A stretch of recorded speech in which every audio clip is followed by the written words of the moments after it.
Le 15 mars 2012, des ouvriers démolissent un vieil entrepôt dans le quartier de la Joliette, près du vieux port de Marseille. Entre les décombres d'un mur qui n'avait pas vu la lumière du jour depuis 50 ans, quelque chose attire l'attention du contremaître. Un petit carnet en cuir, étonnamment bien conservé, coincé dans une cavité du mur. Quand il l'ouvre, les premières lignes le glacent d'effroi. Si quelqu'un trouve ce carnet, c'est que nous n'avons pas survécu. Henri et moi avons vu quelque chose que nous n'aurions jamais dû voir. Ils vont venir nous chercher cette nuit. La date inscrite en haut de la page fait bondir le cœur du contremaître, le 14 mars 1962, exactement 50 ans plus tôt. Ce carnet appartenait à Raphaël Fontaine, l'un des deux ouvriers disparus sans laisser de traces cette nuit-là. Une disparition qui avait terrorisé Marseille pendant des mois. Un mystère que personne n'avait jamais pu résoudre. Mais que cachaient réellement ces pages? Et surtout, qu'avait-il vu pour mériter un tel sort? Avant de continuer avec cette histoire troublante, si vous appréciez les mystères non résolus comme celui-ci, abonnez-vous à la chaîne et activez les notifications pour ne manquer aucune nouvelle enquête. Maintenant, découvrons comment tout a commencé dans cette nuit de mars 1962. Marseille, au début des années 60, vibrait encore au rythme de son port industriel. La cité phocéenne était alors le premier port de France, un géant qui ne dormait jamais. Les chantiers navals de la Joliette employaient des milliers d'ouvriers, des hommes venus de toute la France et même d'Italie ou d'Espagne pour travailler sur les grands navires commerciaux qui faisaient la fierté de la nation. L'odeur de métal chaud et de peinture industrielle imprégnait les rues du quartier, mélangée aux effluves salés de la Méditerranée. Les sirènes des bateaux rythmaient la vie des familles ouvrières qui habitaient les immeubles modestes construits à la hâte dans l'après-guerre. Henri Beaumont faisait partie de ces hommes qui avaient construit leur vie autour des chantiers. À 34 ans, il était respecté comme l'un des meilleurs soudeurs du site. Grand, les épaules larges forgées par 14 années de travail manuel, Henri avait ce visage buriné des hommes qui passent leur vie dehors, sous le soleil méditerranéen ou dans le froid mordant du Mistral.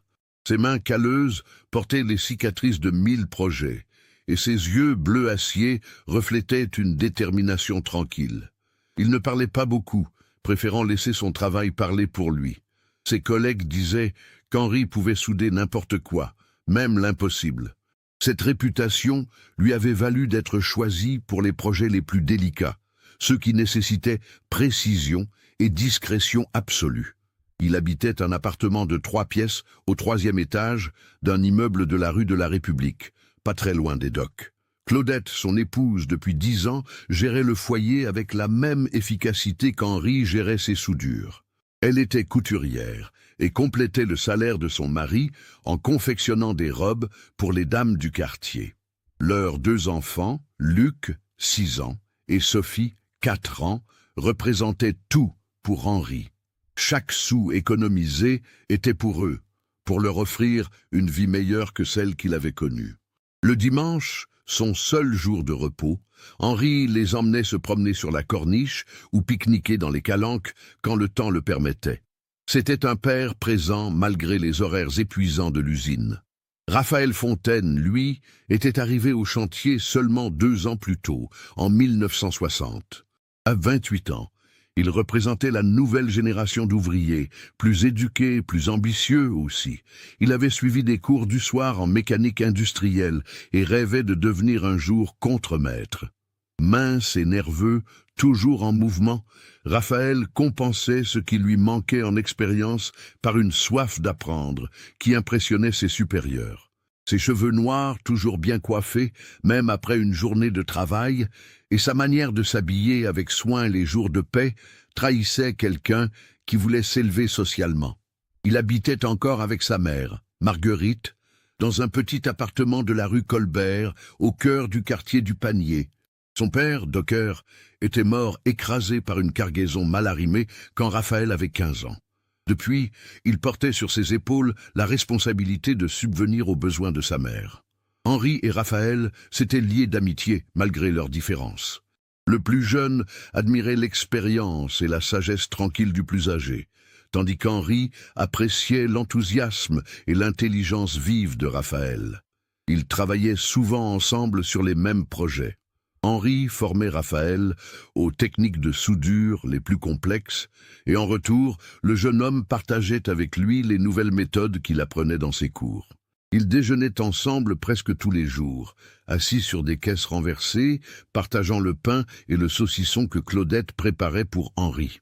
Parfois, ils allèrent boire un pastis au café des Arcades, sur le quai du port, après leur service. C'était une amitié simple, solide, forgée dans le bruit des marteaux et l'odeur du métal fondu. Le début de l'année 1962 avait été marqué par l'annonce d'un projet secret au chantier. Les rumeurs circulaient depuis janvier parmi les ouvriers. Un contrat gouvernemental important, disait-on. Quelque chose en lien avec la Marine nationale. Les dirigeants des chantiers avaient sélectionné une équipe restreinte pour travailler sur ce projet dans une section isolée du complexe, un hangar qu'on appelait le bâtiment C. Les ouvriers choisis devaient signer des documents de confidentialité, chose inhabituelle à l'époque. Henri et Raphaël faisaient partie de cette équipe sélectionnée, une reconnaissance de leur excellence professionnelle qui les avait remplis de fierté. Le quartier de la Joliette, à cette époque, était un monde en soi. Les cafés restaient ouverts tard pour accueillir les ouvriers qui finissaient les équipes de nuit. Les femmes faisaient leurs courses au marché de la Canebière chaque matin, négociant le prix des légumes et du poisson avec les marchands. Les enfants jouaient dans les ruelles étroites après l'école, sous l'œil vigilant des grands-mères installées sur les chaises devant les immeubles. C'était une communauté soudée où tout le monde se connaissait, où les joies et les peines étaient partagées. Quand quelqu'un tombait malade ou perdait son emploi, les voisins organisaient une collecte. Quand un enfant naissait, tout l'immeuble célébrait. Le 14 mars 1962 tombait un mercredi. Henri s'était levé à 5 heures du matin, comme tous les jours. Claudette lui avait préparé son café pendant qu'il enfilait ses vêtements de travail, ce bleu de chauffe, usé mais propre qu'elle lavait religieusement chaque dimanche. Luc était descendu en courant de sa chambre pour embrasser son père avant qu'il ne parte. « Papa, tu me ramènes encore un boulon brillant ?» avait demandé le petit garçon, qui collectionnait les pièces métalliques que son père récupérait parfois dans les déchets de l'atelier. Henri avait ébouriffé les cheveux de son fils en souriant. « Si j'en trouve un beau, promis !» C'était leur rituel du matin. Claudette avait accompagné son mari jusqu'à la porte. « Tu rentres à quelle heure ce soir ?» L'équipe de nuit finit à 11 heures. « Je serai là vers 11h30, comme d'habitude. » Il l'avait embrassée sur le front avant de descendre les escaliers. Elle ne pouvait pas savoir que c'était la dernière fois qu'elle verrait son mari. Henri avait rejoint Raphaël au coin de la rue Colbert à 5h30. Ils prenaient le même chemin chaque jour, traversant le quartier encore endormi pour atteindre les chantiers. Le Mistral soufflait fort ce matin-là, apportant avec lui un air froid qui piquait les joues. « Tu as l'air fatigué », avait remarqué Henri en observant les cernes sous les yeux de son ami. Raphaël avait haussé les épaules. « J'ai travaillé tard hier soir sur mes cours, mais ça va, le café me réveillera. » Ils avaient franchi les grilles des chantiers à 6 heures précises, pointant leur carte à l'entrée sous le regard du gardien qui les connaissait bien. « Encore vous deux. Vous vivez ici ou quoi ?» avait plaisanté le vieil homme. Ils avaient souri poliment avant de se diriger vers les vestiaires. La journée avait commencé normalement. Leur équipe travaillait sur une section spéciale d'un navire militaire en construction dans le bâtiment C. Le projet était si confidentiel qu'ils n'avaient pas le droit de discuter des détails, même entre collègues. Des gardes en civil surveillaient les entrées et sorties. Cela rendait l'atmosphère pesante, différente de l'ambiance habituelle des chantiers où les ouvriers plaisantaient et chantaient parfois en travaillant. Ici, dans ce hangar isolé, régnait un silence étrange, ponctué uniquement par les bruits métalliques des outils et le sifflement des chalumeaux. Vers 13 heures, pendant la pause déjeuner, Henri et Raphaël s'étaient installés à l'écart des autres, comme d'habitude. « Il se passe quelque chose de bizarre », avait murmuré Raphaël en regardant autour de lui pour s'assurer que personne n'écoutait. « Tu as vu ces hommes en costume ce matin ? Ils inspectaient notre travail avec des instruments que je n'avais jamais vus. Henri avait hoché la tête lentement. « Ce n'est pas notre affaire, Raphaël. On fait notre travail, on prend notre paie, on rentre chez nous. C'est tout. » Mais le jeune homme semblait troublé. « J'ai entendu des conversations hier soir. Je suis resté plus tard pour finir une soudure et j'ai entendu 2 ingénieurs parler. Ils disaient que ce projet pourrait changer beaucoup de choses. Qu'il y avait des enjeux énormes. » Henri avait froncé les sourcils. « Oublie ce que tu as entendu. Ces choses-là ne nous concernent pas. » L'après-midi s'était écoulé dans une routine de travail intense. À 18 heures, l'équipe de jour avait terminé son service. Mais Henri et Raphaël faisaient partie du petit groupe qui restait pour l'équipe de nuit. 6 hommes au total, triés sur le volet pour leur fiabilité et leurs compétences. Le travail nocturne était mieux payé et les 2 amis avaient besoin de cet argent supplémentaire. Le soleil se couchait déjà sur la Méditerranée quand ils avaient repris leur poste après un dîner rapide à la cantine. Le bâtiment C, éclairé par des lampes suspendues qui créaient des ombres dansantes sur les structures métalliques, prenait une allure presque inquiétante la nuit. Vers 22 heures, quelque chose d'inhabituel s'était produit. Un des ingénieurs superviseurs, un certain monsieur Valentin, était entré dans le hangar accompagné de 2 hommes que personne n'avait jamais vus auparavant. Ils portaient des costumes sombres et des attachés-cases. Ils avaient parlé à voix basse avec le contremaître, puis s'étaient dirigés vers une zone du navire où Henri et Raphaël travaillaient justement. « Vous deux, prenez une pause », avait ordonné le contremaître d'un ton sec. « Allez fumer une cigarette dehors. » Henri et Raphaël avaient obéi, intrigués. Ils s'étaient éloignés vers la petite cour arrière du bâtiment, là où les ouvriers allaient habituellement pour leur pause. C'est là que le destin avait basculé. Raphaël s'était rendu compte qu'il avait oublié ses cigarettes dans le vestiaire. « Je reviens », avait-il dit à Henri. Mais au lieu de prendre le chemin normal, il avait emprunté un raccourci qui longeait le mur extérieur du bâtiment C. Henri l'avait suivi, ne voulant pas rester seul dans le froid. En passant près d'une fenêtre haute, ils avaient entendu des voix. Non pas les voix familières de leurs collègues, mais des voix inconnues, tendues. Par réflexe, ils s'étaient arrêtés.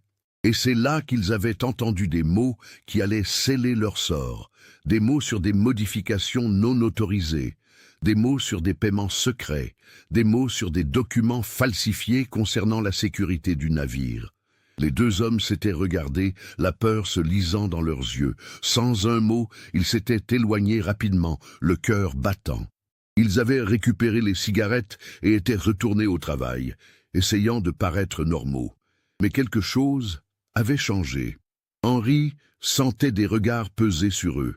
À 23 heures, la fin du service, quand ils étaient passés au vestiaire pour récupérer leurs affaires, le contremaître était venu les voir.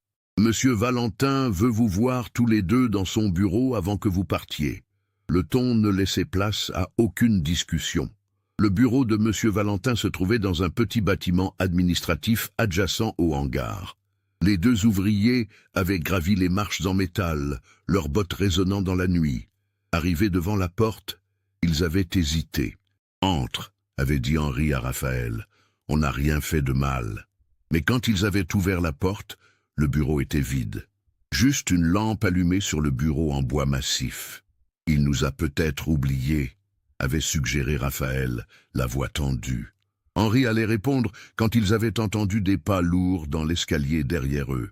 Plusieurs personnes montaient. « Viens », avait sifflé Henri. « On s'en va. » Ils avaient dévalé l'escalier par l'autre côté, celui qui menait vers la sortie secondaire des chantiers, près des anciens entrepôts de stockage. Cette zone était peu fréquentée la nuit. Les lampadaires y étaient rares, et plusieurs bâtiments abandonnés créaient un labyrinthe d'ombre. Ils couraient maintenant, sans trop savoir pourquoi, mus par un instinct de survie. Derrière eux, ils entendirent des voix crier « Par là! Ils sont partis par là !» Le sang d'Henri battait si fort à ses tempes qu'il entendait à peine autre chose. Raphaël, plus jeune et plus rapide, le devançait légèrement.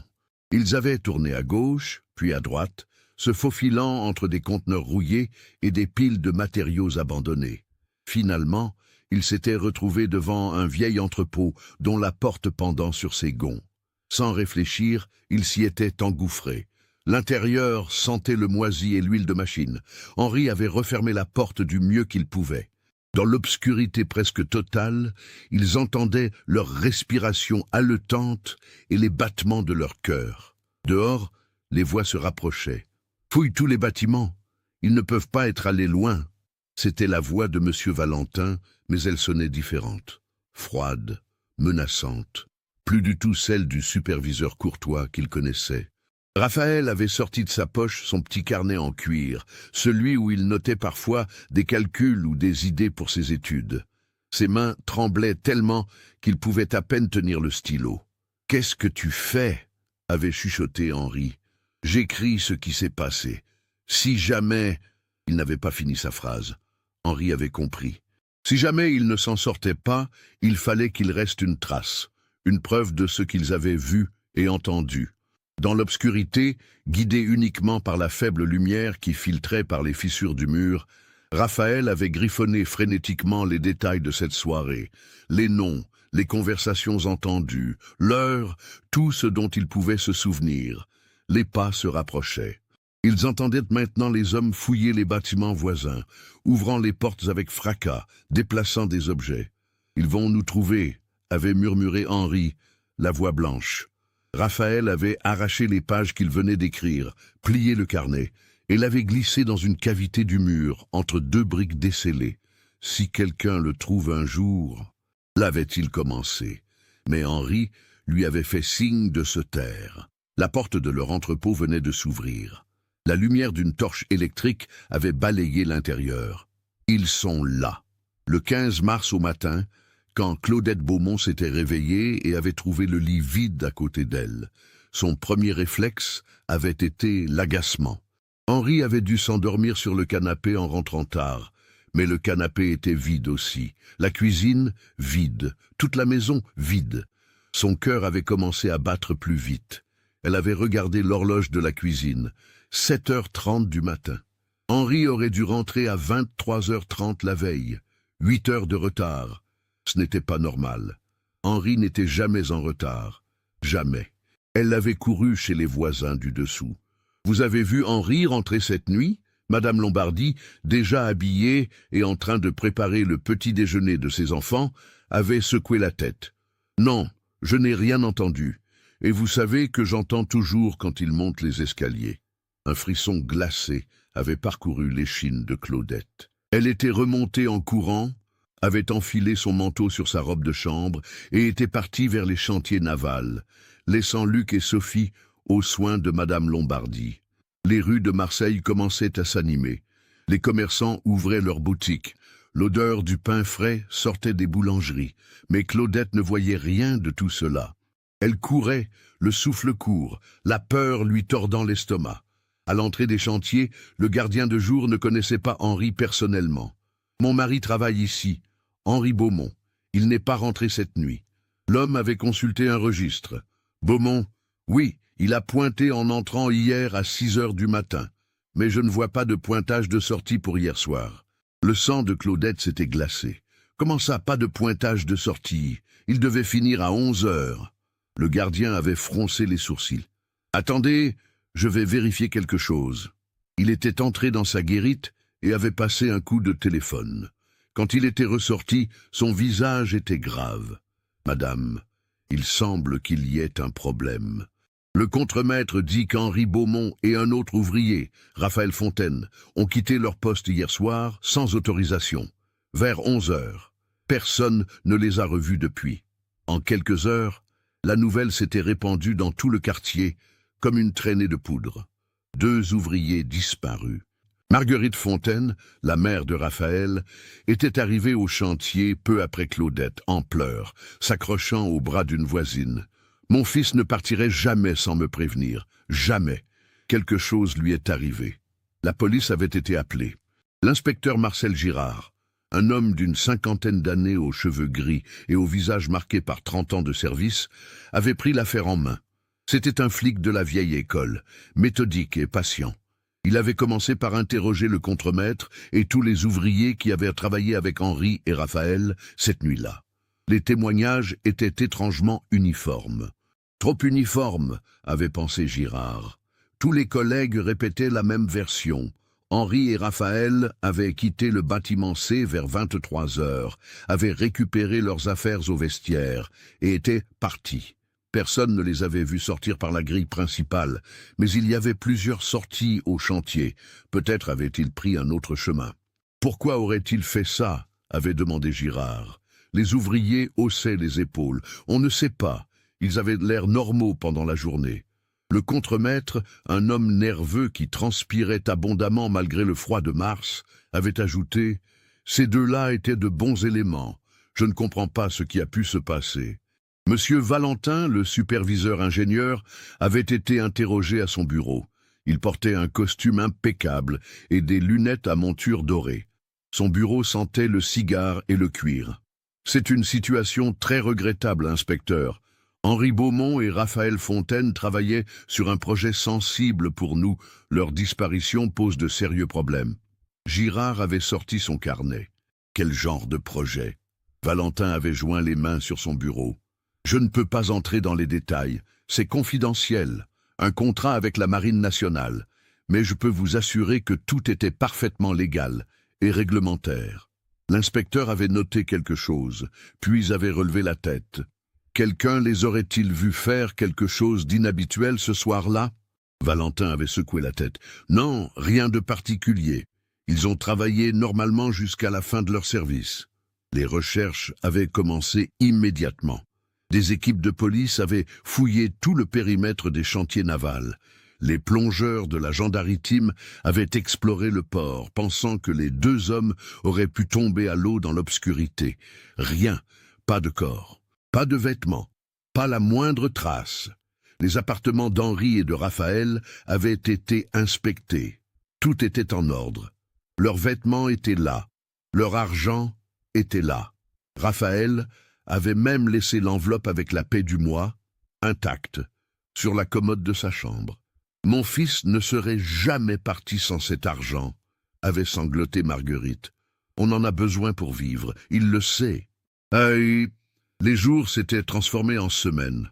Claudette refusait de dormir. Elle passait ses nuits assise dans la cuisine, fixant la porte d'entrée, attendant qu'Henri l'ouvre et entre avec son sourire fatigué. Luc ne comprenait pas où était son papa. « Maman, papa va revenir quand? Il m'a promis un boulon brillant. » Chaque fois que son fils posait cette question, Claudette sentait son cœur se briser un peu plus. Elle avait dû retourner travailler pour payer le loyer. Madame Lombardi gardait les enfants pendant qu'elle cousait frénétiquement, essayant de ne pas penser, de ne pas imaginer le pire. Les théories s'étaient multipliées dans le quartier. Certains disaient qu'Henri et Raphaël s'étaient enfuis avec de l'argent volé au chantier. D'autres murmuraient qu'ils avaient peut-être eu une liaison secrète et étaient partis ensemble, commencer une nouvelle vie ailleurs. Les plus pragmatiques pensaient à un accident, que les corps n'avaient simplement pas encore été retrouvés.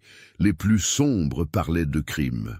Les chantiers, c'est un endroit dangereux, disait-on au Café des Arcades. Des accidents, il y en a tout le temps. Peut-être qu'ils ont vu quelque chose qu'ils n'auraient pas dû voir. L'inspecteur Girard avait continué son enquête pendant des mois.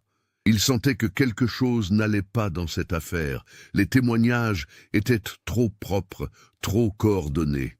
Il avait essayé d'obtenir des informations sur le projet secret du bâtiment C, mais s'était heurté à des murs bureaucratiques. « Secret défense », lui avait-on répondu sèchement au ministère. « Vous n'avez pas l'habilitation nécessaire. » Il avait interrogé et réinterrogé les ouvriers, espérant qu'un détail surgirait. Un soir, il était allé boire un verre avec un des collègues d'Henri, un certain Georges, un vieux soudeur qui travaillait au chantier depuis 20 ans. Après le 3e pastis, Georges s'était penché vers lui. « Inspecteur, il y avait quelque chose de bizarre ce soir-là. » Girard avait immédiatement sorti son carnet. « Quoi donc ?» Georges avait regardé autour de lui pour s'assurer que personne n'écoutait. Vers 22h30, j'ai vu des hommes en costume entrer dans le bâtiment C. Des hommes que je n'avais jamais vus. Ils avaient de l'air, officiel. Comme des gens du gouvernement, ils sont restés environ une demi-heure. Quand ils sont sortis, Henri et Raphaël n'étaient plus là. Girard avait noté fébrilement « Pourquoi ne m'avez-vous pas dit ça plus tôt ?» Georges avait haussé les épaules, mal à l'aise. Le contremaître nous a dit de ne parler à personne des visiteurs qui venaient au bâtiment C, que c'était confidentiel. Je ne voulais pas perdre mon travail. Fort de cette information, Girard était retourné voir Monsieur Valentin. Mais cette fois, le superviseur n'était plus là. « Il a été muté », lui avait dit la secrétaire. « À Paris. Il est parti il y a 2 semaines. » L'inspecteur avait demandé l'adresse, mais on lui avait répondu qu'elle était confidentielle. Chaque piste semblait mener à une impasse. Frustré mais têtu, Girard avait continué à creuser. Il avait découvert que plusieurs entreprises de construction navale en France avaient connu des disparitions similaires ces dernières années.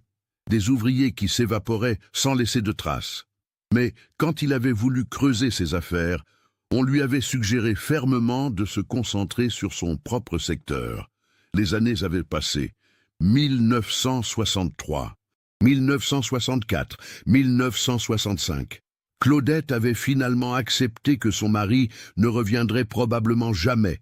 En 1967, un juge avait déclaré Henri légalement mort.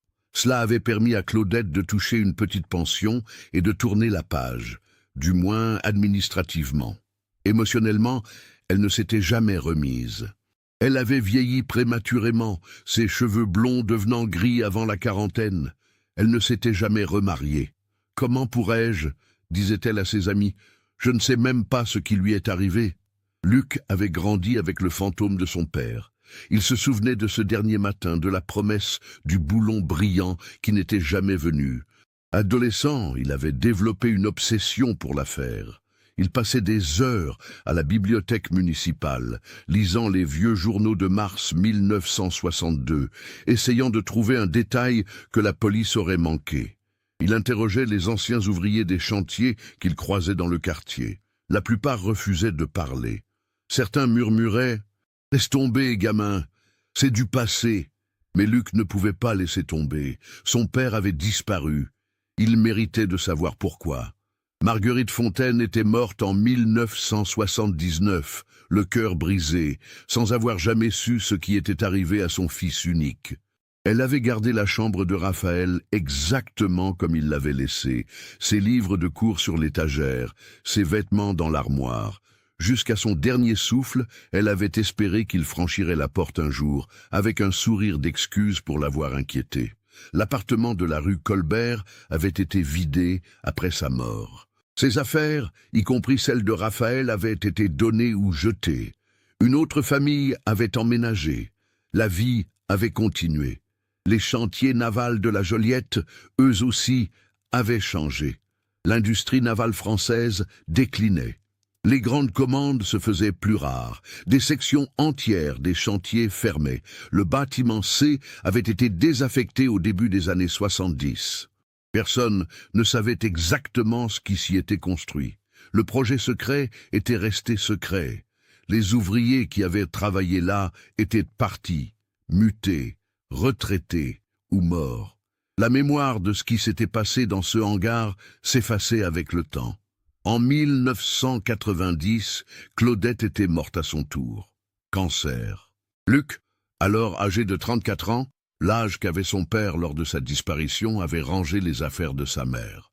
Dans une boîte en carton au fond d'un placard, il avait trouvé toutes les coupures de journaux sur la disparition, tous les rapports de police que sa mère avait réussi à obtenir, toutes les lettres qu'elle avait écrites aux autorités pour demander qu'on continue les recherches.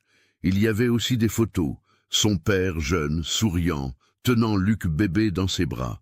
Son père en tenue de travail devant les chantiers, son père et Raphaël, côte à côte, les bras croisés, l'air satisfait après une journée de travail bien fait. Luc avait pleuré pour la première fois depuis des années. Le dossier de l'inspecteur Girard avait été archivé en 1985, 23 ans après les faits. Disparition inexpliquée, concluait le rapport final. Aucune preuve de crime, aucune preuve de départ volontaire, affaire classée faute d'éléments nouveaux. Girard lui-même était mort en 1993, emportant avec lui ses doutes et ses intuitions sur ce qui s'était vraiment passé cette nuit de mars 1962. Le nouveau millénaire était arrivé. Marseille se transformait. Le vieux port se modernisait. Les anciennes zones industrielles étaient réaménagées. Les chantiers navals de la Joliette n'existaient presque plus. On parlait de reconversion urbaine, de logements, de bureaux. Les vieux bâtiments industriels, témoins d'une époque révolue, attendaient leur démolition. Parmi eux, un entrepôt abandonné près de ce qui avait été le bâtiment C. Un bâtiment sans intérêt particulier, que personne ne remarquait, où deux hommes s'étaient cachés une nuit de mars 50 ans plus tôt. Le 14 mars 2012, exactement 50 ans jour pour jour après la disparition, une pelleteuse avait commencé à démolir cet entrepôt oublié. Le projet de réaménagement de la zone avançait enfin. Les promoteurs immobiliers avaient obtenu tous les permis nécessaires. Le quartier de la Joliette allait devenir un espace moderne, effaçant les dernières traces de son passé industriel. Le contremaître du chantier de démolition s'appelait Vincent Martel. C'était un homme dans la cinquantaine, massif, avec des mains énormes et une voix qui portait. Il supervisait ses équipes avec l'œil d'un professionnel qui avait tout vu en 30 ans de métier. La démolition avait commencé par le toit, puis les murs extérieurs. L'entrepôt résistait peu. 50 ans d'abandon l'avaient fragilisé. Le béton s'effritait facilement sous les mâchoires de la pelleteuse. Vers 15 heures, alors que Vincent inspectait l'avancement des travaux, un de ses ouvriers l'avait appelé. « Chef, venez voir ça !» L'homme pointait du doigt un mur intérieur qui venait d'être partiellement démoli. Dans la cavité entre deux rangées de briques, quelque chose dépassait, quelque chose qui n'était pas de la maçonnerie. Vincent s'était approché, avait écarté les gravats avec précaution. Ses doigts avaient touché du cuir souple, étonnamment bien conservé. Il avait tiré doucement, et un petit carnet était apparu, couvert de poussière mais intact. « Qu'est-ce que c'est ?» avait demandé l'ouvrier. Vincent avait essuyé la couverture avec sa manche. Le cuir était de bonne qualité, marron foncé, usé par le temps mais solide. Il l'avait ouvert avec précaution. Les premières pages étaient couvertes d'une écriture serrée, nerveuse, des calculs mathématiques, des schémas techniques, des notes sur des techniques de soudure.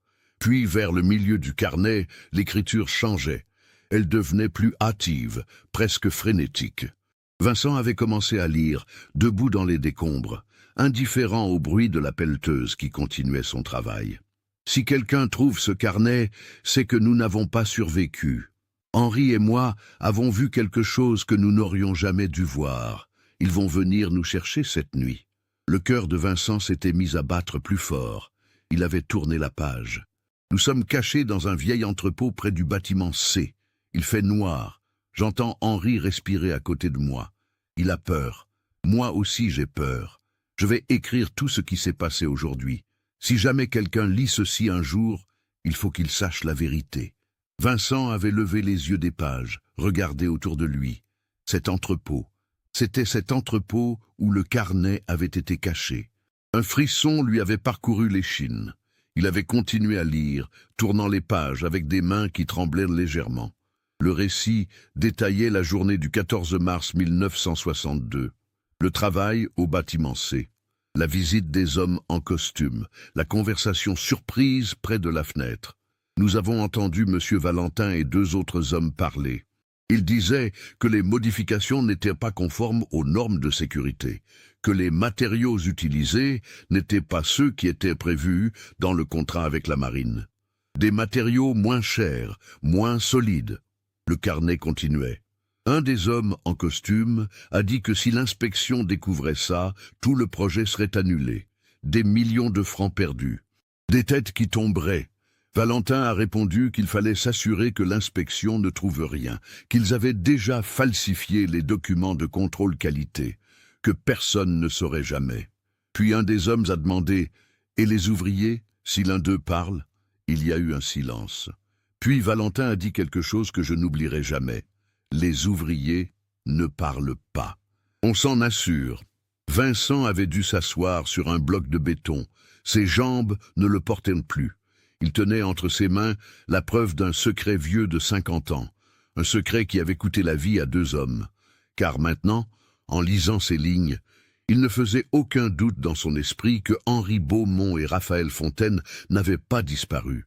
Ils avaient été tués, éliminés parce qu'ils en savaient trop. Le carnet contenait encore plusieurs pages. Raphaël avait écrit jusqu'au bout, jusqu'au moment où les hommes étaient entrés dans l'entrepôt. Les dernières lignes étaient presque illisibles, tracées à la hâte. Ils nous ont trouvés. Henri me dit de cacher le carnet. Si vous lisez ceci, dites à ma mère que je l'aime. Dites à Claudette qu'Henri l'aimait. Dites-leur que nous n'avons rien fait de mal. Nous avons juste vu la vérité. Vincent était resté assis là pendant plusieurs minutes, le carnet serré contre sa poitrine. Autour de lui, ses ouvriers avaient arrêté de travailler, intrigués par son comportement. « Chef, ça va ?» Il avait levé les yeux, les avait regardés sans vraiment les voir. Puis il s'était levé, avait glissé le carnet dans sa veste. « Arrêtez les travaux, appelez la police !» Les ouvriers s'étaient regardés, surpris. La police. Pourquoi? Vincent avait regardé l'entrepôt à moitié démoli, ce tombeau de secrets qui venait enfin de livrer son témoignage. Parce qu'on vient de trouver la preuve d'un meurtre vieux de 50 ans. La police était arrivée 20 minutes plus tard. 2 agents en uniforme d'abord, puis rapidement un inspecteur en civil. L'affaire avait été transférée à la brigade criminelle. L'inspecteur Laurent Mercier, 42 ans, cheveux courts, poivre et sel, avait pris le carnet entre ses mains gantées de latex. Il l'avait feuilleté avec précaution, son visage se durcissant à mesure qu'il lisait. « C'est daté de quand ?» avait-il demandé. « Mars 1962, » avait répondu Vincent. « Il y a exactement 50 ans, jour pour jour. » Mercier avait hoché la tête lentement. « Beaumont et Fontaine. Ces noms me disent quelque chose. » De retour au commissariat, Mercier avait demandé qu'on exhume les vieux dossiers. 1 heure plus tard, on lui apportait une boîte poussiéreuse contenant le dossier de l'inspecteur Girard. Mercier avait lu les rapports, les témoignages, les conclusions. Disparition inexpliquée. Affaire classée. Mais maintenant, avec le carnet, tout changeait. Ce n'était plus une disparition. C'était un homicide, peut-être 2. Et le mobile était clair. Ces hommes avaient été témoins d'une fraude massive sur un contrat militaire. Une fraude qui avait sans doute rapporté des millions. Le problème, c'est que 50 ans s'étaient écoulés. La plupart des protagonistes de l'époque étaient morts. Monsieur Valentin. Mercier avait lancé une recherche, décédé en 1989. Le contremaître de l'époque, mort aussi. Les ouvriers qui avaient travaillé cette nuit-là, certains étaient morts, d'autres introuvables, quelques-uns vivaient encore mais avaient plus de 80 ans et souffraient de diverses maladies. Interroger des octogénaires sur des événements vieux de 50 ans n'allait pas être facile. Mais Mercier était têtu, il avait commencé par retrouver la famille des disparus. Luc Beaumont vivait toujours à Marseille. À 56 ans, il travaillait comme comptable dans une entreprise d'import-export. Quand Mercier s'était présenté à son bureau, Luc avait pâli. « Vous avez trouvé quelque chose? Après tout ce temps ?» L'inspecteur lui avait montré le carnet. Luc l'avait pris avec des mains tremblantes. Il avait reconnu l'écriture de Raphaël.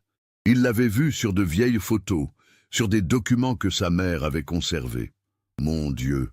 avait-il murmuré. « C'est vraiment arrivé. Ils ont été... » Il n'avait pas pu finir sa phrase. Les médias s'étaient emparés de l'affaire. Un carnet révèle la vérité, 50 ans après, 2 ouvriers assassinés pour ce qu'ils savaient. Les gros titres avaient fait la une de la Provence, puis des journaux nationaux. L'histoire avait tout pour captiver.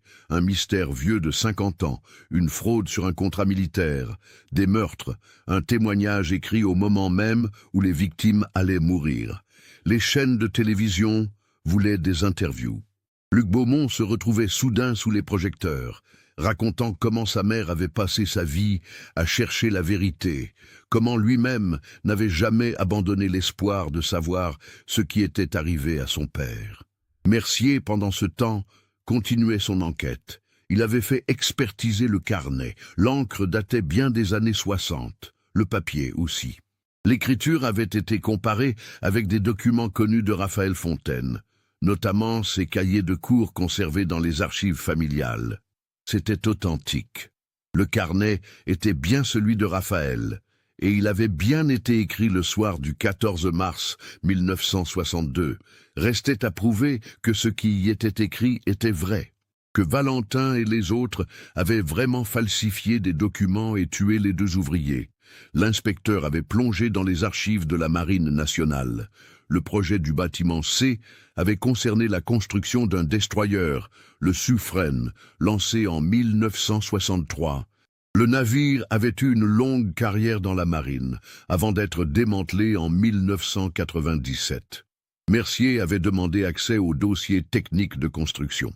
Après plusieurs semaines de démarches bureaucratiques et de négociations avec des responsables militaires peu enthousiastes à l'idée de rouvrir de vieux dossiers, il avait finalement obtenu l'autorisation de consulter les documents.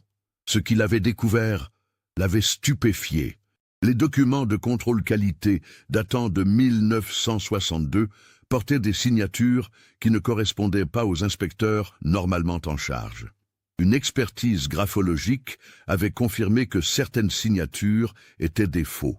Plus troublant encore, une note interne datée de 1964 mentionnait des problèmes structurels mineurs, découverts lors d'une inspection de routine du Suffren. Des corrections avaient été apportées discrètement. Aucun rapport officiel n'avait été fait pour ne pas alarmer inutilement les équipages. Le navire avait continué à naviguer pendant 33 ans avec ses défauts non documentés. Mercier avait retrouvé 3 anciens ouvriers qui avaient travaillé au bâtiment C en 1962. Le premier, âgé de 84 ans, vivait dans une maison de retraite à Aix-en-Provence. Sa mémoire était défaillante. Il se souvenait vaguement d'Henri et de Raphaël, mais rien de précis sur cette nuit. Le deuxième était mort, avant que Mercier ne puisse le joindre. Le troisième, Georges Mattei, l'ancien collègue qui avait parlé à l'inspecteur Girard 50 ans plus tôt, vivait encore. À 92 ans, il était encore lucide, malgré des problèmes de santé qui le clouaient dans un fauteuil roulant. Quand Mercier lui avait rendu visite dans son petit appartement du quartier des 5 avenues, Georges avait pleuré en voyant le carnet. « Je savais », avait-il dit d'une voix brisée. « Je savais qu'il ne s'était pas enfui. Mais j'avais peur. On nous avait dit de nous taire. On nous avait fait comprendre que si on parlait trop, on pourrait avoir des ennuis. Les accidents arrivent si vite dans les chantiers. Vous comprenez? J'avais une femme, 3 enfants. Je ne pouvais pas prendre le risque. » Il avait saisi la main de Mercier avec une force surprenante. « Est-ce que vous allez les retrouver? Les corps, ils méritent une sépulture décente, et leurs familles méritent de pouvoir faire leur deuil. » La question des corps était devenue l'obsession de Mercier.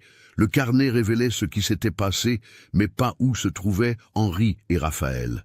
Il avait mobilisé une équipe spécialisée en recherches archéologiques et anthropologiques.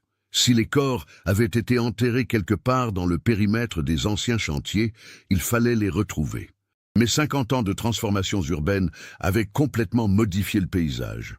Des bâtiments avaient été construits, démolis, reconstruits. Des routes avaient été tracées. Le terrain avait été excavé et remblayé à plusieurs reprises.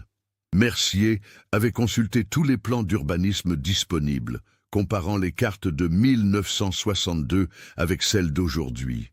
Il avait identifié une zone qui n'avait jamais été vraiment développée. Un terrain vague entre 2 anciens entrepôts, utilisés comme dépôt de matériaux pendant des décennies. Ce terrain appartenait maintenant à la ville de Marseille et était prévu pour devenir un parc public. En mai 2012, 2 mois après la découverte du carnet, Mercier avait obtenu l'autorisation de faire des fouilles exploratoires sur ce terrain. L'équipe d'anthropologues médico-légaux était dirigée par le docteur Sophie Arnaud, une spécialiste des restes humains anciens. Avec des appareils de détection au sol radar, ils avaient scanné le terrain mètre par mètre. Pendant 3 jours, rien. Puis, le 4e jour, les appareils avaient détecté une anomalie. À environ 2 mètres de profondeur, dans un coin reculé du terrain, quelque chose créait une signature différente du sol environnant. Ça pourrait être n'importe quoi, avait prévenu Sophie. Des débris de construction, de vieux tuyaux, des déchets enfouis, mais ça vaut la peine de creuser. Les pelleteuses avaient commencé à excaver avec précaution. Luc Beaumont était présent, debout derrière les barrières de sécurité, le visage tendu. Il n'avait pas dormi depuis des jours. L'idée de retrouver enfin son père, après 50 ans, le remplissait d'un mélange d'espoir et de terreur. À 1,50 m de profondeur, les ouvriers avaient ralenti, passant aux pelles manuelles, puis aux brosses. À 15h30, un des anthropologues avait poussé un cri étouffé. « On a quelque chose !» Ce quelque chose était un os, un fémur humain, blanchi par le temps, mais parfaitement identifiable. Sophie Arnaud s'était agenouillée dans la fosse avec son équipe. Ils avaient brossé délicatement la terre autour de la découverte. Petit à petit, un squelette complet était apparu. Puis, à côté, un second. 2 corps, enterrés côte à côte, dans une fosse creusée à la hâte. Les squelettes portaient encore des lambeaux de vêtements, des bleus de travail devenus des haillons. Et sur l'un des crânes, Sophie avait fait une découverte glaçante. Une fracture nette à l'arrière, caractéristique d'un coup violent porté avec un objet contondant. « Ils ont été frappés », avait-elle dit à Mercier, sa voix professionnelle ne cachant pas complètement son émotion. « Probablement tués sur le coup, puis enterrés ici. » Elle avait examiné les squelettes plus attentivement. Cet homme-ci, elle pointait le squelette de gauche, était plus âgé. Entre 30 et 40 ans au moment de la mort. Morphologie robuste, signe de travail manuel intense. Henri Beaumont. L'autre était plus jeune, 25 à 30 ans. Ossature plus légère. Raphaël Fontaine. Après 50 ans, les 2 amis étaient enfin retrouvés. L'analyse ADN avait confirmé les identités quelques semaines plus tard. Des échantillons prélevés sur Luc Beaumont et sur Sophie, la sœur de Luc, avaient correspondu au premier squelette. C'était bien Henri. Pour Raphaël, il avait fallu retrouver des cousins éloignés, les seuls descendants de la famille Fontaine encore vivants. Les résultats étaient positifs. L'affaire était désormais officiellement un double homicide. Mais qui avait tué Henri et Raphaël? 50 ans après, comment retrouver les coupables? Mercier s'était replongé dans les archives avec une détermination renouvelée. Le carnet mentionnait M. Valentin et 2 hommes en costume. Valentin était mort. Mais qui étaient ces 2 hommes? L'inspecteur avait épluché tous les documents liés au projet du bâtiment C. Il avait trouvé des listes de visiteurs, des rapports d'inspection, des correspondances. Un nom revenait régulièrement, celui d'André Collet, représentant d'une entreprise de métallurgie qui fournissait les matériaux pour la construction navale. En 1962, Collet avait 45 ans. S'il était encore vivant, il aurait 95 ans aujourd'hui. Une recherche dans les registres d'état civil avait révélé qu'André Collet était effectivement toujours en vie. Il habitait une résidence pour personnes âgées à Nice. Mercier s'y était rendu accompagné d'un collègue. Collet était un vieil homme frêle, aux cheveux blancs clairsemés, qui passait ses journées dans un fauteuil près de la fenêtre de sa chambre. Quand les inspecteurs s'étaient présentés, il avait d'abord eu l'air confus. La police? Mais qu'est-ce que j'ai fait? Puis Mercier avait mentionné les chantiers navals de Marseille, mars 1962, le bâtiment C. Le visage de Collet s'était décomposé. « Je savais que ça finirait par ressortir », avait-il murmuré. « J'ai vécu avec ça pendant 50 ans. 50 ans à avoir peur qu'on frappe à ma porte. » Mercier avait sorti son enregistreur. « Monsieur Collet, je dois vous informer que vous n'êtes pas obligé de parler sans la présence d'un avocat. » Mais le vieil homme avait secoué la tête. « Un avocat? À quoi bon? Je vais mourir bientôt de toute façon. J'ai 95 ans, le cœur fatigué.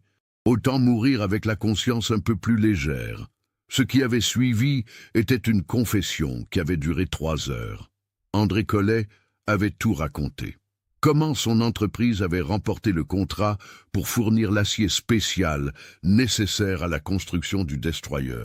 Comment les marges étaient serrées, trop serrées.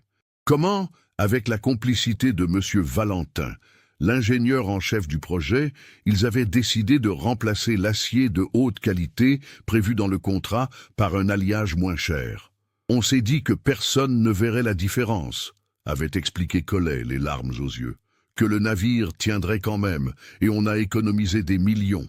Des millions qu'on a partagés, Valentin et moi. Mais pour que la fraude ne soit pas découverte, il avait fallu falsifier les documents de contrôle qualité. Collet avait soudoyé 2 inspecteurs qui avaient signé de faux rapports. Tout aurait pu fonctionner si Henri Beaumont et Raphaël Fontaine n'avaient pas entendu cette conversation ce soir-là.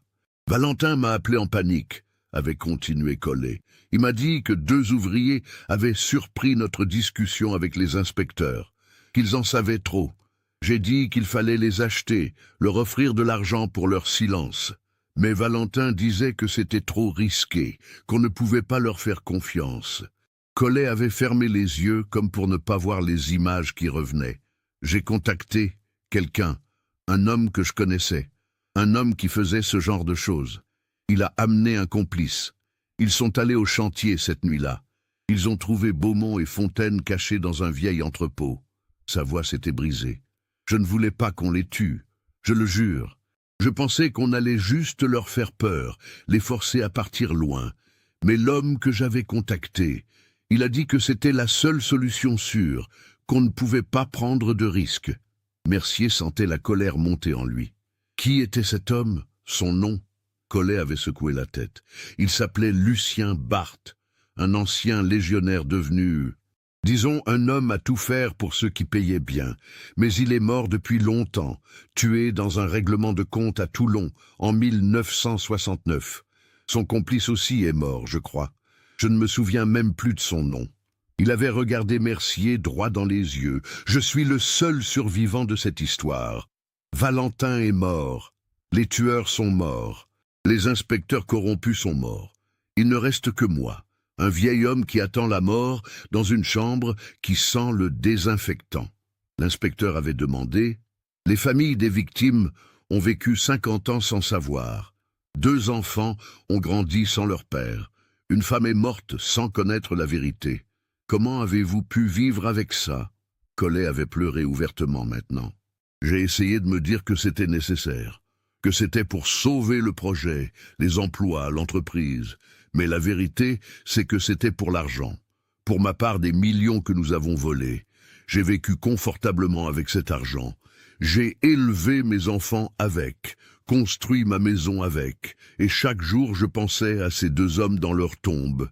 Chaque nuit, je les voyais en rêve. Mercier avait arrêté André Collet pour complicité de meurtre. Mais le vieil homme ne verrait jamais de procès. 2 semaines après sa confession, il était mort d'une crise cardiaque dans sa cellule de la prison de Nice. Les médecins avaient dit que son cœur n'avait pas supporté le stress. Mercier pensait que c'était plutôt le poids de la culpabilité qui l'avait finalement tué. La confession de Collet avait été enregistrée, transcrite, versée au dossier. C'était une fin amère pour l'affaire. Les vrais coupables, les tueurs, étaient morts depuis longtemps. On ne pourrait jamais les juger.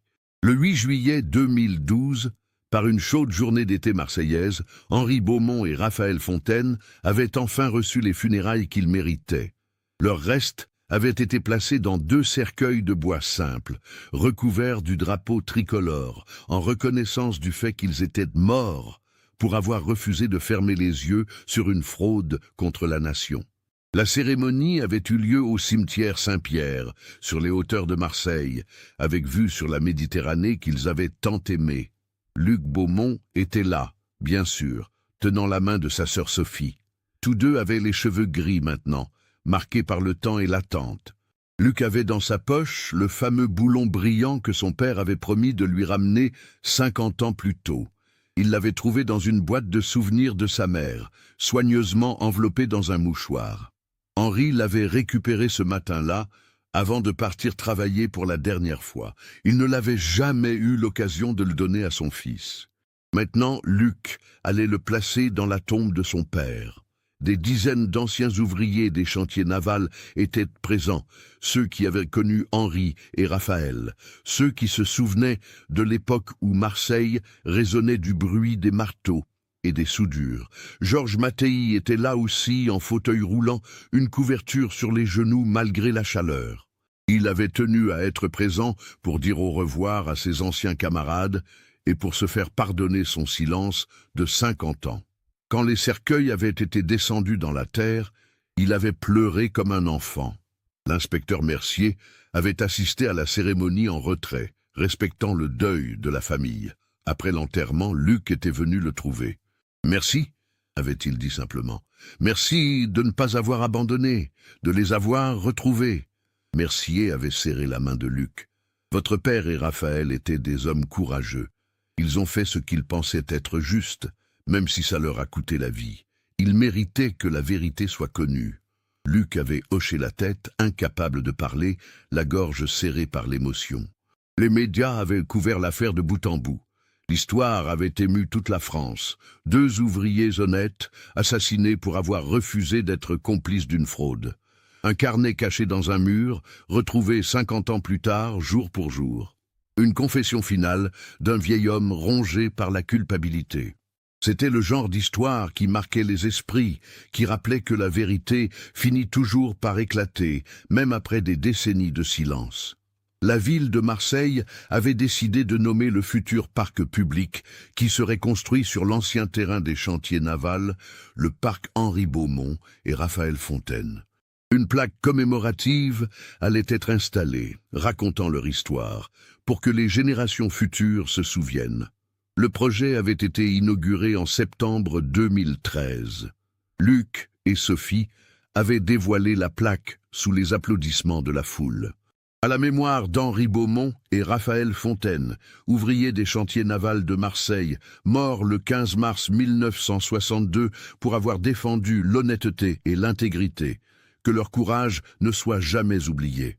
L'affaire avait également eu des répercussions au-delà du plan émotionnel. La révélation de la fraude sur le destroyer Suffren avait déclenché une enquête approfondie de la Marine nationale. On avait découvert que d'autres projets de construction navale dans les années 60 avaient peut-être été compromis par des pratiques similaires. Des commissions d'enquête avaient été créées, des protocoles de contrôle qualité avaient été renforcés. Les familles des marins qui avaient servi sur le Suffren avaient été informées, même si le navire avait été démantelé depuis 15 ans, sans jamais avoir connu d'accident majeur attribuable aux matériaux défectueux. Le scandale avait rappelé l'importance cruciale de l'intégrité dans les contrats publics et des lanceurs d'alerte. Pour Luc, la découverte du carnet et des corps de son père avait marqué la fin d'un long voyage. Toute sa vie, il avait vécu dans l'ombre de la disparition de son père. Maintenant, enfin, il pouvait faire son deuil correctement. Il pouvait se recueillir sur une tombe. Il connaissait la vérité. Son père n'était pas parti. Il n'avait pas abandonné sa famille. Il avait été victime de sa propre intégrité. « Mon père était un homme bon », avait dit Luc lors d'une interview à la télévision. Il faisait simplement son travail honnêtement. Il n'a jamais cherché à être un héros, mais quand il a été confronté à un choix entre se taire et faire ce qui était juste, il a choisi la justice, même si ça devait lui coûter la vie. Sophie, qui avait seulement 4 ans quand son père avait disparu et qui n'en gardait presque aucun souvenir, avait été profondément bouleversée par toute l'affaire. « J'ai grandi en me demandant à quoi ressemblait mon père », avait-elle confié. « Ma mère m'en parlait, bien sûr, mais ce n'est pas pareil. Maintenant, grâce au carnet de Raphaël, je sais qui il était vraiment. Je sais qu'il m'aimait, qu'il travaillait dur pour nous offrir une vie meilleure, et je suis fier de porter son nom. » Le carnet de Raphaël Fontaine avait été conservé comme pièce à conviction. Puis, une fois l'enquête close, il avait été remis à la famille.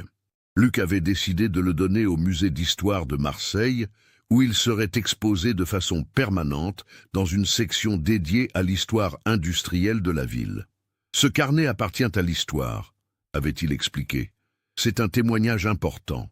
Pas seulement sur ce qui est arrivé à mon père et à Raphaël, mais sur une époque, sur les conditions de travail, sur les pressions économiques qui poussaient certains à la corruption.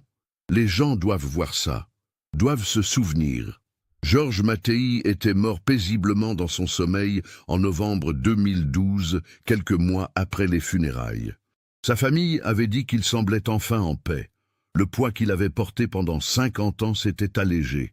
Il avait pu dire la vérité, même tardivement. Il avait pu présenter ses respects à ses anciens camarades. C'était, dans un sens, une forme de rédemption. À ses propres funérailles, sa fille avait lu une lettre qu'il avait écrite quelques jours avant sa mort, adressée à Luc et Sophie. « Je suis désolé de ne pas avoir parlé plus tôt. J'avais peur, mais votre père était un homme bien, et Raphaël aussi. Ils ne méritaient pas ce qui leur est arrivé. J'espère qu'ils sont en paix maintenant et que vous pouvez trouver la paix aussi. » L'inspecteur Mercier avait reçu plusieurs distinctions pour son travail sur l'affaire. Mais lui-même considérait que le vrai mérite revenait à Raphaël Fontaine, qui avait eu la présence d'esprit, dans les derniers moments de sa vie, d'écrire la vérité et de cacher le carnet. « Sans ce carnet, on n'aurait jamais rien su », avait dit Mercier lors d'une conférence de presse. Raphaël savait qu'il allait mourir, il aurait pu simplement attendre la fin. Mais il a choisi d'utiliser ses dernières minutes pour s'assurer que la vérité ne meurt pas avec lui. C'est un acte de courage remarquable. 50 ans.